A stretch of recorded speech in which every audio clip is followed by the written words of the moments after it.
শ্রীকৃষ্ণের ডান পাশে এবং বাম পাশে যেসব সখীবৃন্দ থাকে তাদের নাম। চলুন, নমস্কার বন্ধুরা, সবাইকে গোপুসোনা চ্যানেলে সুস্বাগতম।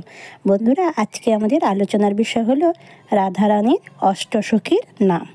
এবং রাধারানীর অষ্টসখী শ্রীকৃষ্ণের ডান পাশে কারা থাকেন, বাম পাশে কারা থাকেন।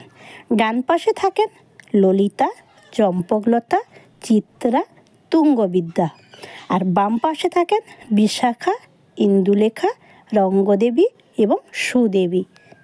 বন্ধুরা, আমাদের প্রাণনাথ শ্রীকৃষ্ণকে কী দিয়ে পুজো করলে তিনি সবচেয়ে বেশি খুশি হন? শ্রীকৃষ্ণ গীতায় নিজেই বলেছেন, পত্রং পুষ্পং ফলং তোয়ং। যে ভক্তি সহকারে আমাকে দেয় আমি তাহা গ্রহণ করি। অর্থাৎ কৃষ্ণ চায় না দামি কিছু। প্রাণনাথ শ্রীকৃষ্ণ চান শুধুমাত্র ভক্তের ভক্তি সহকারে যেন আমাকে ভক্ত দেয়, আমি তাহা গ্রহণ করি। তুমি একটা মাত্র পাতা দিলেও যদি ভালোবাসা থাকে, তাতেই শ্রীকৃষ্ণ খুশি হন। কৃষ্ণ চান মন থেকে কিছু দিলে সেটা সবচেয়ে বড় পুজো। কৃষ্ণ চান না দামি কিছু, কৃষ্ণ চান শুধু ভক্তের ভক্তি।